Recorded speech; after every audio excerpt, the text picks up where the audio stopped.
Next up, we have Brandon. I think Brandon's our youngest speaker. Really excited about his talk. Not going to give away all the details, but some really neat exploitation stuff he did on iOS and Mac OS. So let's give a round of applause to Brandon and welcome him to the first Objective by the Sea conference. All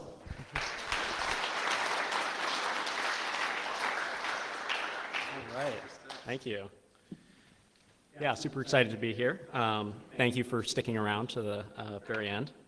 Well, I guess Patrick's still talking after me,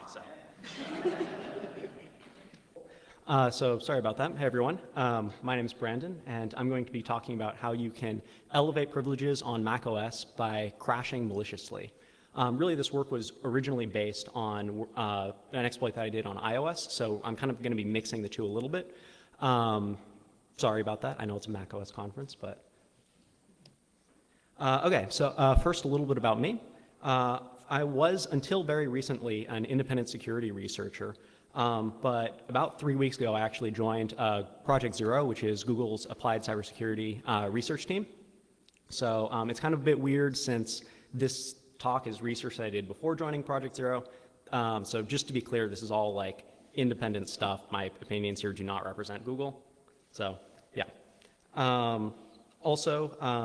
I guess I focus a lot of my security research on macOS and iOS. I graduated from Stanford in 2016 and 2017. I was among those who discovered the original variant of the Pegasus spyware's kernel code execution vulnerability. There were like so many people who did that. And I also developed some open source tools, including memcontrol, which is a kernel inspection tool on device, and an IDA Pro toolkit for analyzing Apple kernel cache files called IDA kernel cache. So what's the context for this research project? Why did I begin looking at crashing? Well, really, it all began when I started looking at a crash log on the device, and I realized there's a heck of a lot of information in these crash logs. So you can see there's some general information about like what is going on. We have a backtrace, which is usually symbolicated about what the actual crashing thread stack looked like.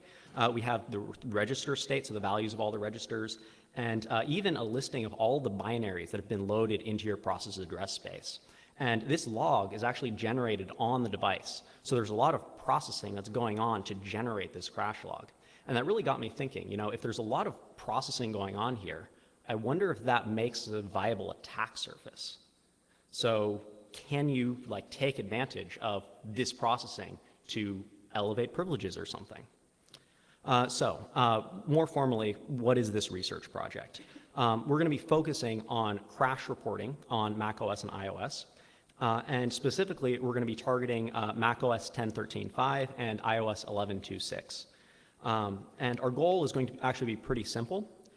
First, we're going to try to find a zero-day vulnerability by looking at the crash reporting machinery. And then we're going to try to elevate privileges on macOS. And after that, we're just going to elevate privileges on iOS. So just see how far we can go with whatever bugs that we find. And once again, why did I kind of start looking in this research area to begin with? Well, because it seemed like kind of an absurd place to look for bugs. Like, I don't know about you, but I've never seen an exploit that works by just like crashing your own process maliciously. It seems kind of like a dumb way to attack a system.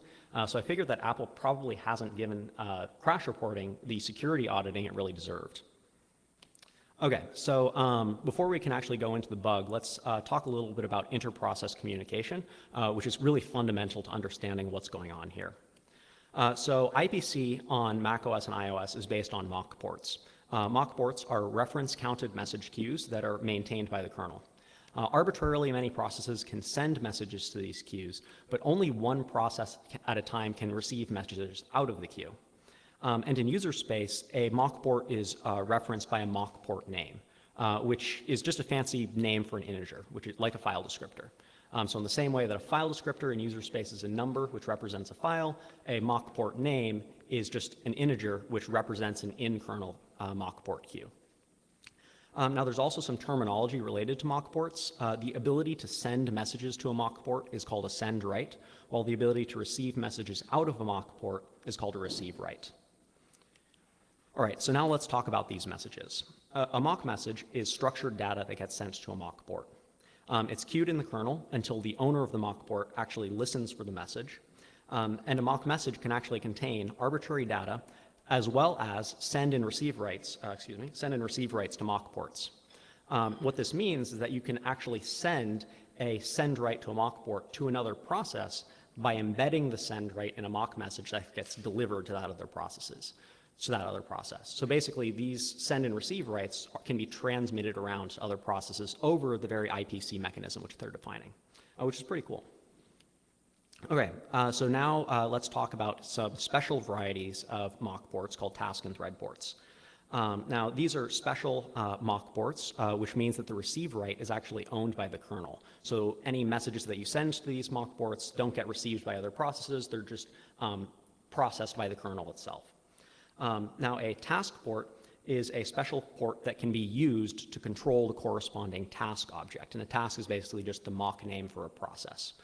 So if you have a task port, you can call functions like mock VM allocate, which will cause the kernel to allocate virtual memory inside that process's address space, which is a very powerful kind of like remote control mechanism for a process. And similarly, thread ports allow you to control an individual thread. So for example, if you call thread set state, that can be used to set the values of the registers in a particular thread. All right, so we actually just talked about task and thread ports, and I would be amiss if I didn't mention that there was a rich and long history of abuse of task ports in exploits on both macOS and iOS. And that's because there's a formula for how to go from holding a task port to actually taking control of a process. So if you have a task port, you can call mock VM read and mock VM write to directly read and write the process's memory. And that's basically it. I know, Apple's really made our lives difficult with this. They've like blocked all the APIs and like gated everything. It's really difficult. Actually, it's a very important thing to keep in mind. If you have a task port for a process, you own that process. You can directly control it. So let's get back to the background info. Now that we've talked about mock ports, which provide inter-process communication, let's see what daemons on macOS and iOS look like. macOS daemons are called mock services, which means that you communicate with them by sending and receiving mock messages. Each mock service is identified by a name. So for example, com.apple.core_services_d is the name for the core services daemon. And how does a client process actually gain the ability to talk with a service? Well, the launchd process, which we've been talking about in some other presentations, actually vends all the mock services on the system. So as Mikkel mentioned earlier, it basically serves like a DNS server for all of your mock services. You give it a name, and launchd will actually send you a message back with the service's mock port. So a client is going to just send a message to launchd saying, hey, I want to talk with a service. And launchd will send a message back, giving you a send right to the service's mock port. All right, so that's basically all the background information that we're going to need. So as a reminder, the focus of this talk is on crash reporting on macOS, and our goal is to find a zero-day vulnerability, elevate privileges on macOS, and then elevate privileges on iOS. All right, so now let's take a look at crash handling. What is actually going on when a process crashes? Well, crash handling is based on mock exceptions, which are a generalization of your traditional BSD signals. So just like there are many different types of signals, such as SIGINT and SIG-SAGV, there are also many different exception conditions. So for example, X-bad access is an exception that occurs on an invalid memory access, while X-crash is an exception that occurs when a process terminates abnormally. And for each of these exception types, you can actually register in the kernel a mock port to be notified when an exception occurs. And this notification can actually occur at 3 levels of granularity. So you can register to be notified when a particular thread generates an exception, or for when a particular thread or for when any thread in a task generates an exception, or you can register to be notified when any thread on the whole host generates an exception, which is very, very broad ability to receive exceptions. And once an exception does occur, the kernel will basically just send a mock message containing details about the exception to the registered exception port, which allows you to process it. So how do you actually go about catching a mock exception? Well, you need to implement an exception handling service routine, which has this prototype. So the exception message will actually contain the thread and task ports of the crashing thread, as well as other information about the exception. And when this message is received, it'll be parsed by auto-generated code, and then the contents of the message will be passed to this function as parameters. Now, the code that calls this function is auto-generated by MIG, which is a tool that generates mock message parsing code.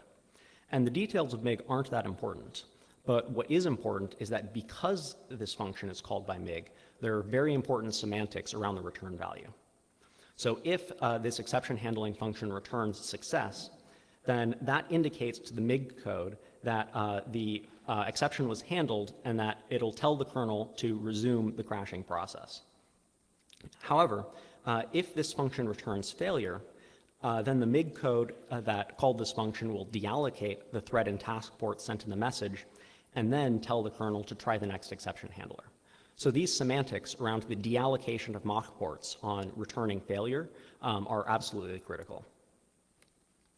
All right, so what does this exception handling strategy actually look like?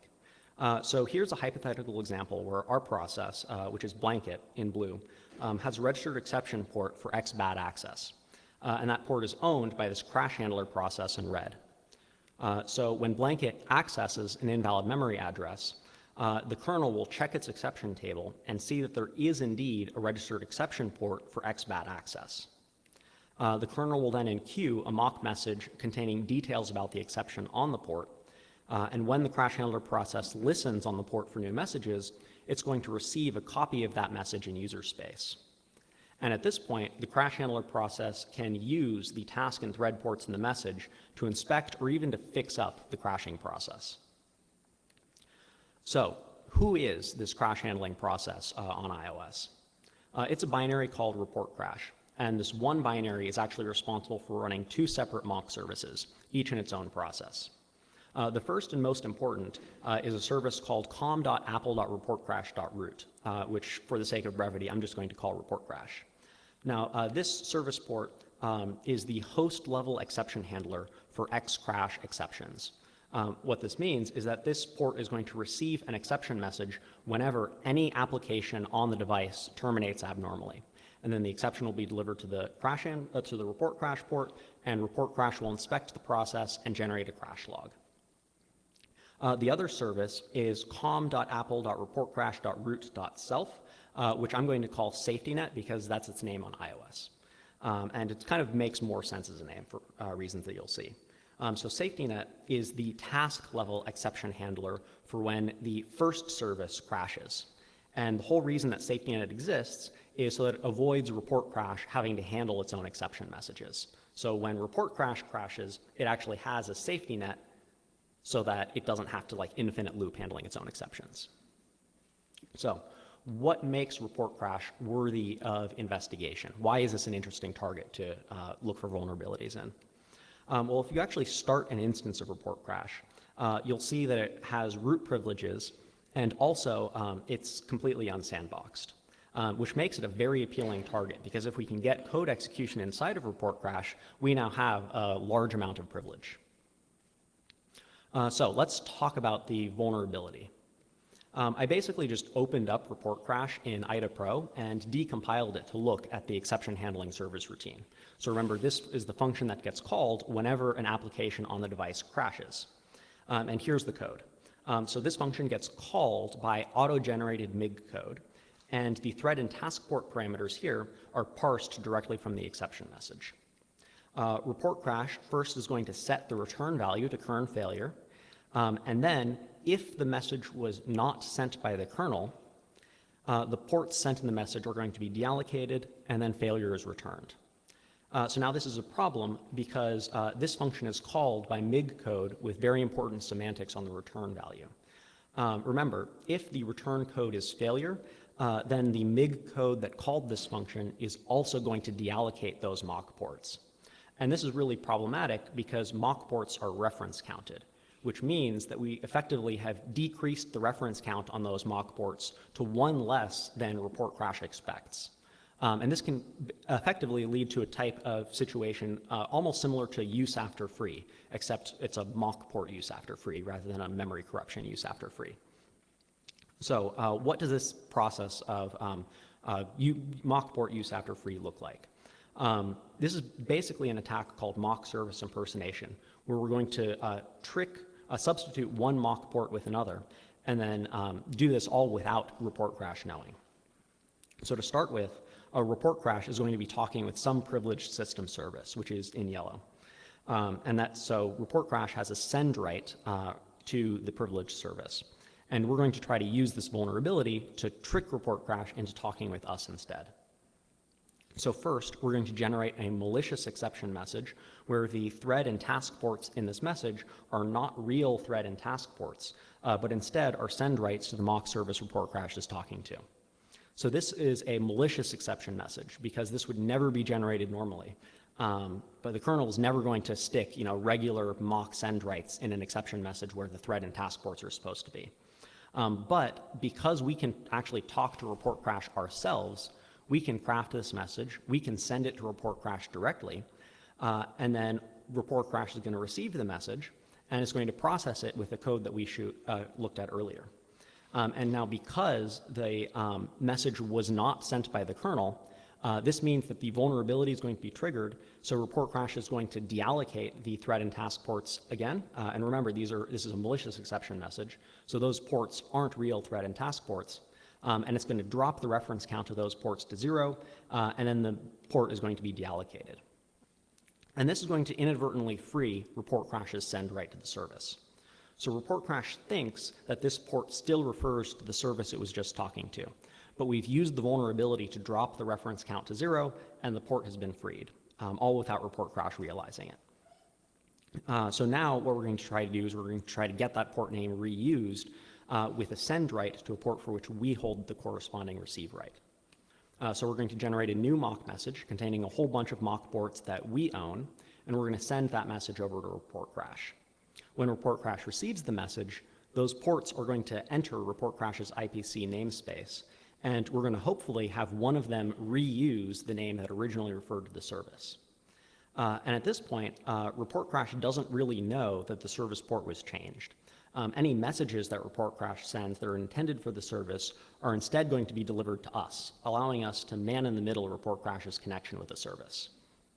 And so for example, this could be really useful if report crash tries to send its own task port in a message to the service. Because we've effectively changed that mock port to point to us instead of the original service, that message is going to be delivered to us, which means that we now get a copy of report crash's task port, and because we have a task port, we can now take control over report crash. So this is a very powerful attack, but exploitation really depends on being able to find a useful service to do this man-in-the-middle on. And if we look at all the mock ports owned by report crash, there really aren't any useful targets. So even though we have a mock port replacement vulnerability, there aren't any useful ports to do a man-in-the-middle attack on. So like any good security researcher, I gave up. And that's it. Thank you very much. No, so I'm messing with you. I actually, it might have ended there. I was all prepared to give up because this was a completely useless bug. But I actually started reversing LaunchD for some completely unrelated security research. And I found something really surprising, which is that for some mysterious reason, LaunchD also implements a mock exception handler. And guess what? It has the same bug. Now, I have some theories as to what development technique might have led to this. But the end result is basically the same, which is that we can send a malicious exception message to LaunchD, specifically of the type X crash, and that's going to cause LaunchD to over-deallocate the thread and task ports in the message. So here's the vulnerable code, but this time from LaunchD. So like before, the thread and task port parameters are parsed from the exception message. Then at the end of the function, the thread and task ports are deallocated, and then for the specific exception type of X crash, failure gets returned, causing those ports to be deallocated a second time. So LaunchD is a much more promising target for an exploit. And the reason for that is because LaunchD actually manages mock ports for the whole rest of the system, which means that there are many more targets for mock port replacement. In addition to that, our mock port replacement attack is now exponentially more powerful, because not only do we trick LaunchD into thinking that we own the service port, But because LaunchD is effectively the mock service DNS server on the phone, LaunchD is going to tell all the other processes that we own that service to, which means that we now can do mock service impersonation against almost any other process. And that process doesn't need to have this vulnerability in it, because we just trick LaunchD, and LaunchD is going to tell everyone else that we own the service as well. So it's a very nice bug to have. So how are we doing in our overall journey? We found a zero-day vulnerability in LaunchD, and so that part of our goal is achieved. We can use this vulnerability to free certain mock ports inside of LaunchD. So at this point, we know that we want to use this primitive to impersonate a system service. And after we figure out how to do that, we also need to figure out how we're going to actually use mock service impersonation to elevate privileges. So let's look at the first step, which is to use this vulnerability to impersonate mock services. So let's say that we're trying to impersonate some target service, so that when a new process starts up and tries to connect to the target, LaunchD will connect them with us instead. First, we're going to send LaunchD a fake crash message to free LaunchD's send write to the target. So this is actually exploiting the vulnerability. Next, we're going to generate about 500 mock ports. And then we're going to use those ports to repeatedly register dummy services in LaunchD, effectively just like spraying mock ports into LaunchD's IPC namespace until hopefully one of those ports reuses the port name that we freed earlier. And we can check for success by just asking LaunchD, hey, LaunchD, send us the target port name. Once LaunchD sends back one of the ports that we created earlier, we know that we've won. And at this point, any new process that starts up and asks LaunchD to connect to the target is going to instead be talking to us, allowing us to do our man-in-the-middle attack. So let's now look at how we can use mock service impersonation to elevate privileges on macOS. So the key to using service impersonation well is in choosing the right service to impersonate.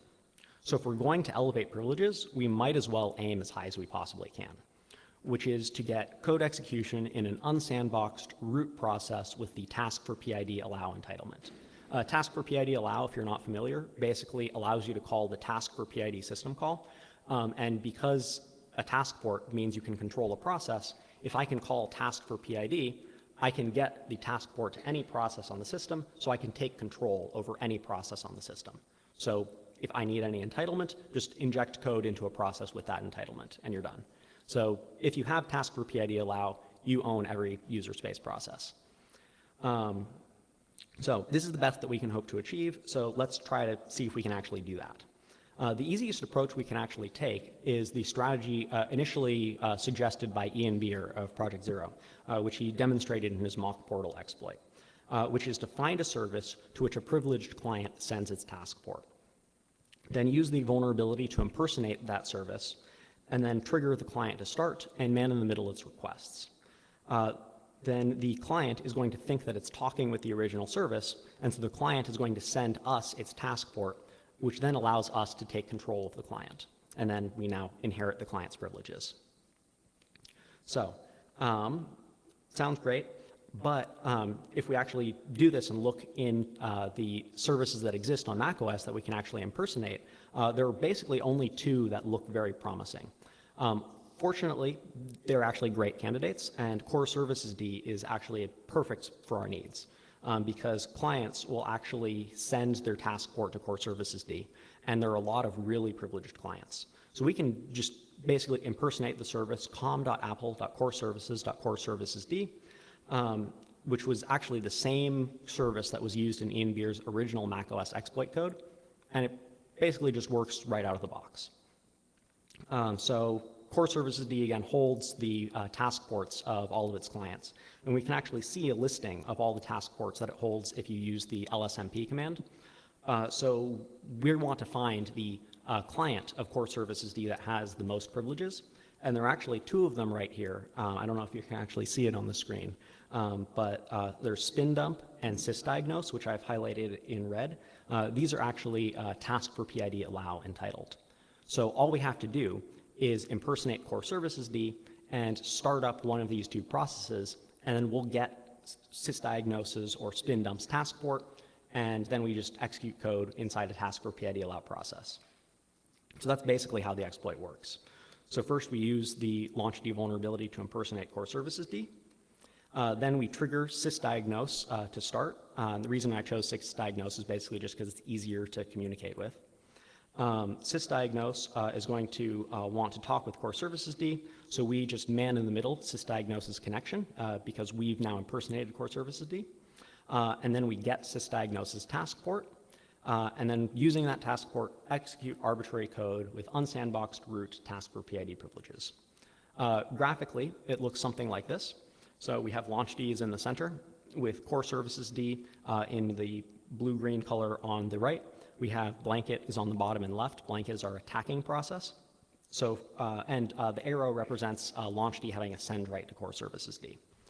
So the first thing we're going to do as the attacker is look up core services D in launch D to get a send write to core services D. And then we're going to attack launch D by sending a malicious exception message and get launch D's send write to core services D to be freed. Once we've freed the send write, we now register a bunch of dummy mock services in launchd and get the core services D port name reused to point to us instead. So at this point, we are now man-in-the-middling core services D. So if we trigger sysdiagnose to start, sysdiagnose is going to ask launchd, hey, who is core services? And launchd is going to reply that we are core services. So now we're directly in the man-in-the-middle position with core services D. So when sysdiagnose tries to send messages to core services, we get to receive them and we just pass them directly along to core services. And eventually, sysdiagnose is going to just send over its task port as the normal communication protocol with core services, which means that we get that message, we use the task port to take control over sysdiagnose, and now we have elevated privileges. So let's do a quick, hopefully quick demo. You never know with these things. Where did my, here we go. So I have my repository here, and I have some shells that shell scripts that wrap a binary that does this technique. So launchd port rep root shell should hopefully work. This is being tested on the machine that I'm giving this presentation on. I'm not sure if that's a great idea. Okay. So the error that we see here is basically because sysdiagnose is already running on the system. I have not, it's possible to work around this restriction, but I have not because I'm not a super huge fan of just giving completely weaponized exploits out. So basically the way to fix this for demo is just kill it. So sudo p kill 9 sysdiagnose. Cool. And then, so we freed launchd send write to core services and did the impersonation, got a sysdiagnose task port, and executed code. Now we have a root shell. Woo. So, I should probably kill that.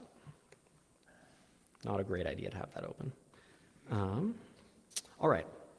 So that was nice, right? It was fun. But didn't it just feel a little bit too easy to you? Like, we just basically took stock exploit code. We didn't have to do anything. Ian Beer did all the work.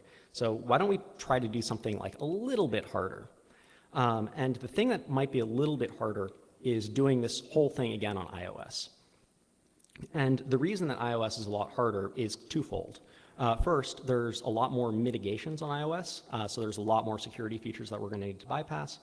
And second, the actual exploiting of this bug is harder because there's an additional security check that we need to bypass. So here's the same code from launchd, but this time in the iOS case. So this is very similar to the macOS version, but it's not identical. There's one additional security check. So like before, the thread and task ports are parsed from the exception message. And then there's also this check here that wasn't there before, which is some check on something called an audit token. And we're going to have to bypass this to trigger the bug. But once we do bypass it, it's the same as before. The thread and task ports are deallocated. Failure gets returned for the specific case of X crash. So how are we actually going to trigger this bug on iOS because there's this additional check here that we need to bypass? Well, we need to make sure that this if statement is not taken. And this code is basically launchd checking that the exception message was really sent by the kernel and not some user space process. And this is really problematic for us because the kernel is only going to send an exception message when a process actually crashes. We can no longer just do the thing of just like send the message directly to launchd. And if we just try to crash our own process directly, that's not going to work because the kernel is going to stick the real thread and task ports in the exception message. And what we really need is for the exception message to contain the send write that we want to free inside of launchd. That's the whole premise of sending a malicious exception message. So at this point, exploitability on iOS depends entirely on one question, which is, can we make the kernel send a malicious exception message? Now, the answer isn't obvious, but I basically did some digging onto the deep and dark corners of X and U, and I found that there's a function called task set special port, which can be used to set a custom send write for the kernel to use instead of the true task port in certain situations, including, as it turns out, when the kernel generates an exception message. And conveniently, there's a parallel API thread set special port that does the same thing for threads. So at this point, we're basically in business. It's actually not too difficult for us to trigger this bug on iOS. So first, we're going to look up the target service port that we want to free inside of launchd. Then we register launchd to be our exception handler for X-crash exceptions. And then we call these two functions that we discovered to spoof our kernel, our task and thread port in the exception message. And then once we've spoofed our thread and task ports, we just call abort. And this is going to cause the kernel to send an X-crash exception message, which from the first call gets delivered to launchd, and from the second call contains the spoofed ports instead of the real ports. Now, all this is great, but it does beg the question. We're calling abort, which is going to like crash our process. And we definitely need to run more code if we're going to take advantage of the dangling port that we've just created inside of launchd. And if we try to use the traditional approach of calling fork or POSIX spawn to create a subprocess, this is actually going to be blocked by the sandbox profile on iOS. So we can't use these like traditional APIs that we're aware of. Now, for a proof of concept exploit, you can actually get around this by using something called app extensions, which if you ever looked inside of your like, Finder, or sorry, Safari like share window, how it has like some other app icons in there, that's basically this feature called app extensions, which allows another binary to be part of your application that runs in separate processes. So we're just going to abuse this feature to allow us to spawn a subprocess, which is going to crash, and that's going to allow our main application to continue running the exploit after our subprocess crashes. So how are we doing on iOS so far? Even though it's more complicated, we now know how to trigger the bug, and this is going to be done by actually crashing maliciously. And we can use an app extension to free mock ports in launchd, which is going to allow our main executable payload to continue running to take advantage of the dangling port. And additionally, our service impersonation strategy from macOS actually still works perfectly on iOS. So we can just transplant like all the code from macOS that did service impersonation works directly on top of our new exploitation technique. So all that's really left is to figure out how to use service impersonation on iOS to elevate privileges. So let's look at a first attempt at how to use service impersonation to elevate privileges. So once again, we're going to need to choose the right service to impersonate to elevate privileges. And unfortunately, on iOS, this is actually a lot more difficult because there are no unsandboxed root processes that send their task ports to a mock service. So using the direct service impersonation get a task port strategy actually doesn't work for us. Nonetheless, even though the traditional approach doesn't work, we actually can devise our own strategy for gaining a task port using everything that we already know so far. See, exception messages contain task ports, and report crash itself is unsandboxed and runs as root. So why not impersonate safety net and then trigger a crash and report crash? See, report crash sets safety net as its exception handler on launch. So if we can impersonate safety net first before report crash actually starts up, then launchd is going to tell report crash that we are safety net. And so report crash is going to set us as its exception handler instead. And at this point, we can now force report crash to generate an exception For example, by sending a malformed mock message that causes an out-of-bounds read, which is really easy. They have not checked any of this code for out-of-bounds read issues. Then basically the kernel is just going to send us report crashes task port and an exception message, because we're the registered exception handlers for report crash. And at this point, we just use report crashes task port to execute arbitrary code. Now, this sounds great, but it actually isn't quite that easy. And the problem is that report crash sets safety net as its exception handler for X crash, which is not a recoverable exception type. By the time we get report crashes task port, report crash is already in process exit and is no longer going to be scheduled on the CPU. Thus, there's no way to use report crashes task port to execute code. Even though we get the task port, we can't actually do anything useful with it. Nonetheless, even though we can't use report crashes task port to execute code, one thing we still can do with it is to steal mock ports from report crash. And if we go back to the list of report crashes mock ports from earlier, there's one that really stands out as being very useful for exploitation, which is this thing called the host priv port. Now, the host priv port is another special mock port which is owned by the kernel. And you need to have this port in order to call many important system calls. So for example, the way that report crash registers to receive exceptions in all processes on the system is with a call to host set exception ports. And the host priv port must be the first argument. So even though we can't execute code, we can use report crashes task port to steal the host priv port, which is going to give us access to new and exciting system calls like host set exception ports. And actually, if you think about it, host set exception ports also gives us a new way forward, which is to set a new recoverable host level exception handler and then run our same old exploit that we just did a second time. So the exploit's going to start off the same as before. We're going to impersonate a safety net, trigger a crash, and trigger a crash and report crash. Then we're going to receive an exception message containing report crashes task port, which we then use to extract the host priv port. Once we have the host priv port, we can call host set exception ports to register ourselves as the new host level exception handler, but this time for a recoverable exception type like XBAD access. And then we just do the same exploit a second time. We trigger a bad memory access and report crash and receive another exception message with report crashes task port. And this time, because the exception is recoverable, we can just fix up the report crash so that it's no longer crashing and then execute arbitrary code. So once again, this almost works, but it's not quite that easy. And actually, if you do this exploit, extracting the host priv port does work. So we do end up with the host priv port. But if we try to call host set exception ports, that part actually fails. And the reason for that is host set exception ports is forbidden inside the sandbox. So it's a great idea, but we also need a sandbox escape. So how are we going to go forward? We'll just escape the sandbox. It's easy. So how are we going to escape the sandbox? Well, we already have this mock service impersonation primitive. So rather than trying to find a whole nother vulnerability, let's just reuse the vulnerability that we already have a second time. So once again, we're going to need to find the right service to impersonate.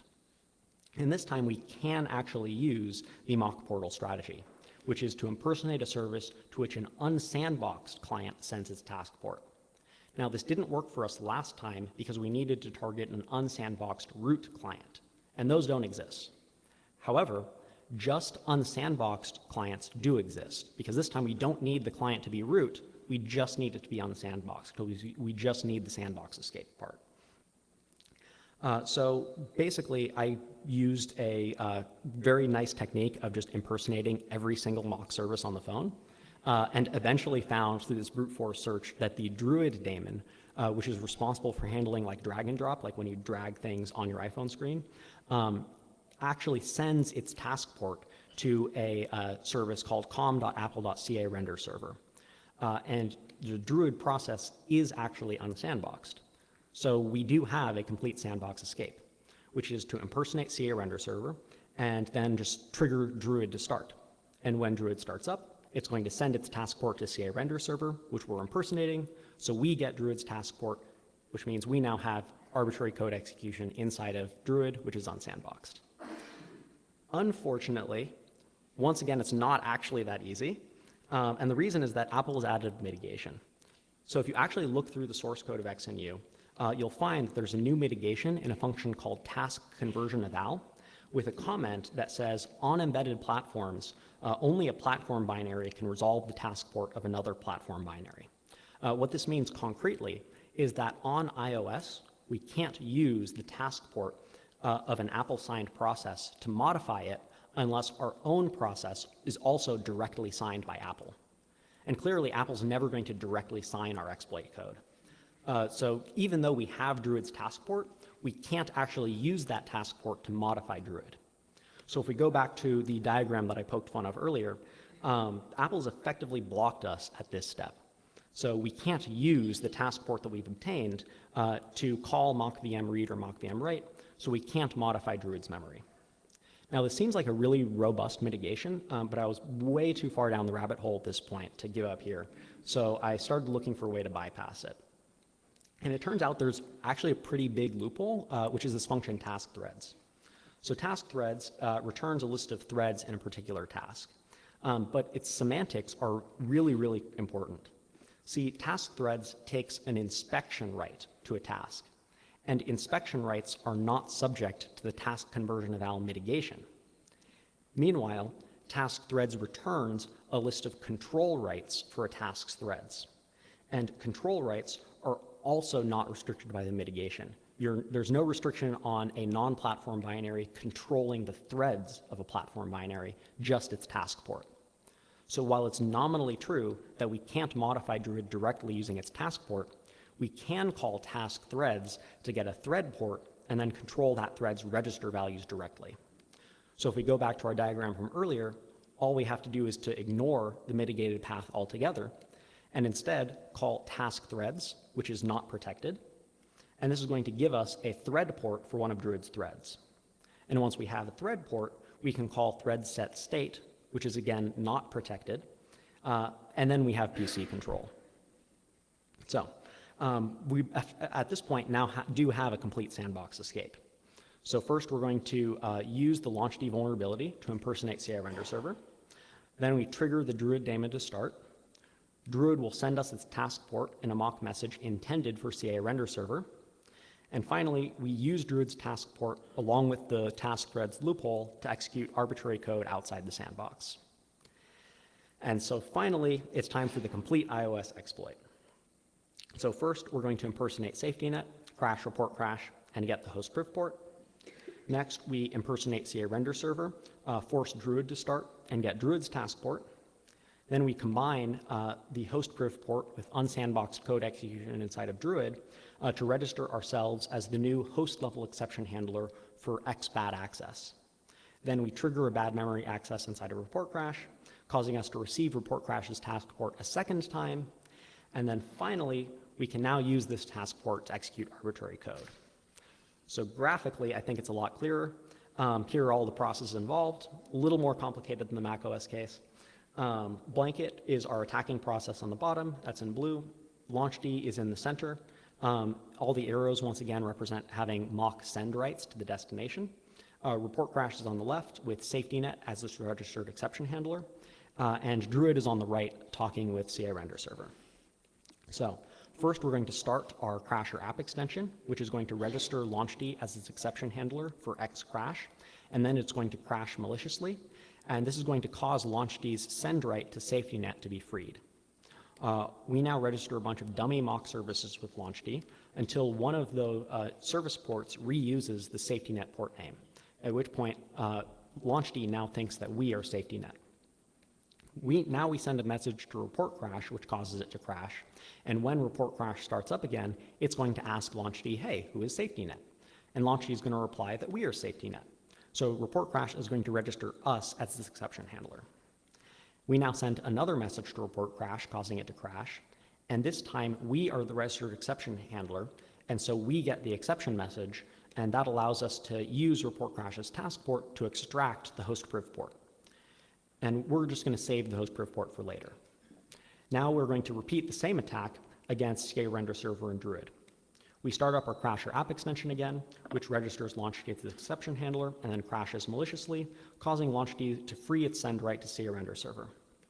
We now register a bunch of dummy mock services with LaunchD and get the CA render server port name reused by a port that we own, at which point LaunchD now thinks that we are CA render server. We now send a message to Druid, causing it to crash, and when Druid starts up again, it's going to ask LaunchD, hey, who is CA render server? And LaunchD will reply that we are CA render server.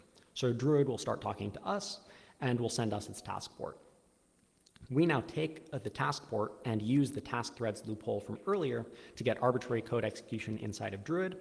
And then we send the host priv port over to Druid, and combining host priv with unsandboxed code execution, we can now set ourselves as the new host level exception handler for XBAT access. At this point, we now repeat the first leg of the attack. We make report crash start up again and send it a message causing it to crash. And this time there is a registered exception handler for XBAT access, which means that we receive the exception message and we get a copy of report crash's task port. And this time the exception is recoverable, so we use the task port to fix up report crash, and then we use it to take control over report crash, and we can restore the host exception handler to default. Now at this point, we can use report crash's task or PID privileges to take control over LaunchD, and once we have control over LaunchD, we can fix up the damage that we did to LaunchD by restoring the ports that we messed up earlier, and then finally, we can make report crash spawn our payload binary with full arbitrary privileges. And that's how you root an iPhone by crashing. So I was going to do an iOS demo, but I think we don't have that much time for it. We can do it if you want. Okay.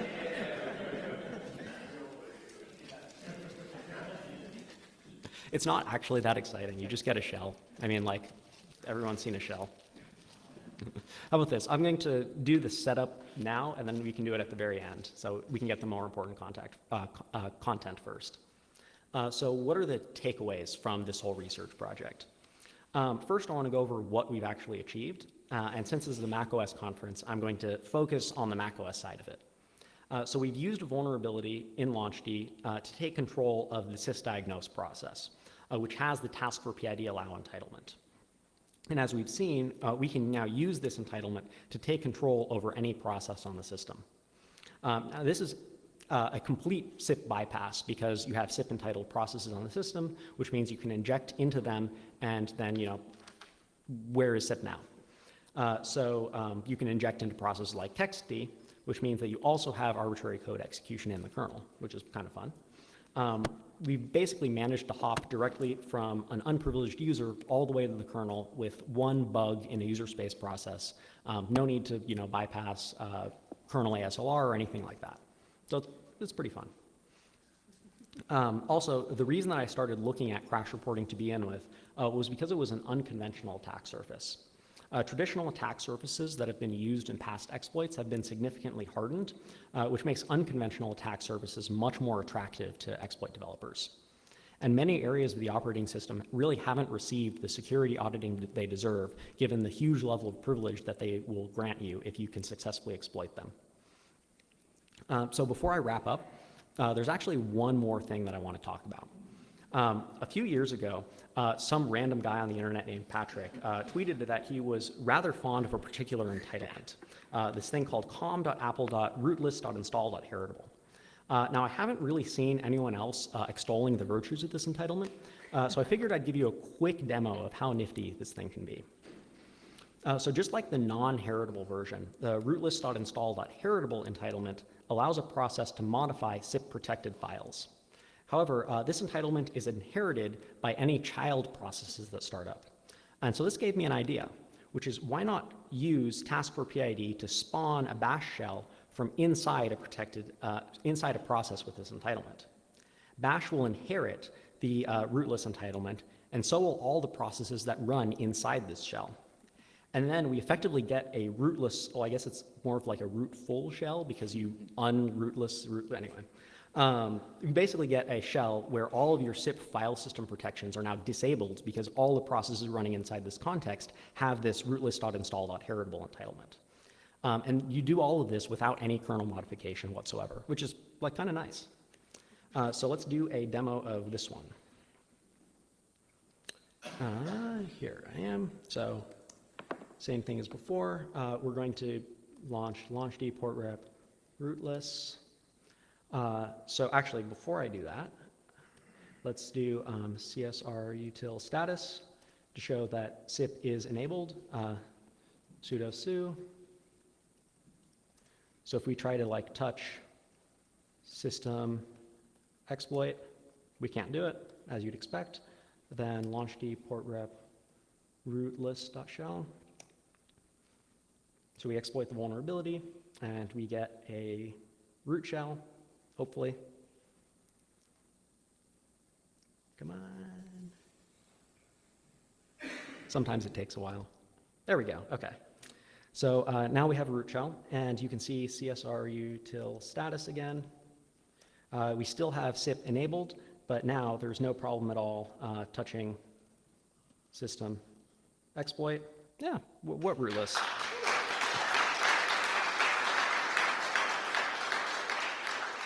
So you can see our exploit file is there, and we can also now exit the shell and sudo again, and if we try to remove it, nope, can't do it, sorry.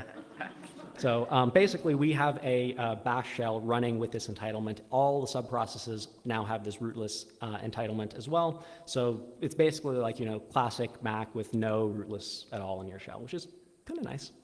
I mean, clearly you can do anything you want because you already have kernel anyway, but it's just convenient and kind of a neat trick.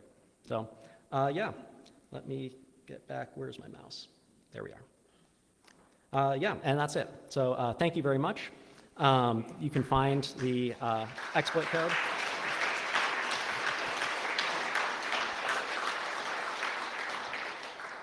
So the exploit code's on my GitHub. You can look at it if you want. And yeah, thank you very much. So any questions? Was this eligible for Apple's iOS bug bounty program? I'm not sure if I can comment on that. I'm not totally sure what the rules are about that, but yeah. Congrats on the new job, too. Thank you, thank you. Super exciting. Any other questions? Yeah. Yes, yeah. This was patched in July, I believe, so it's been a while.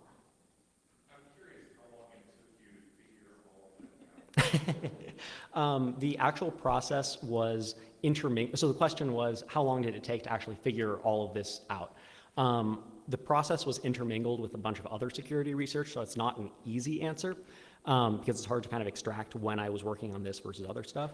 The core of the exploit on iOS, the like strict time bounds are from between January and April. So sometime up to 4 months. The macOS part of it took almost no time at all because it was literally just like copying Ian Beer's old code and like rerunning it with a different bug. All right, any other questions? Cool, thank you very much.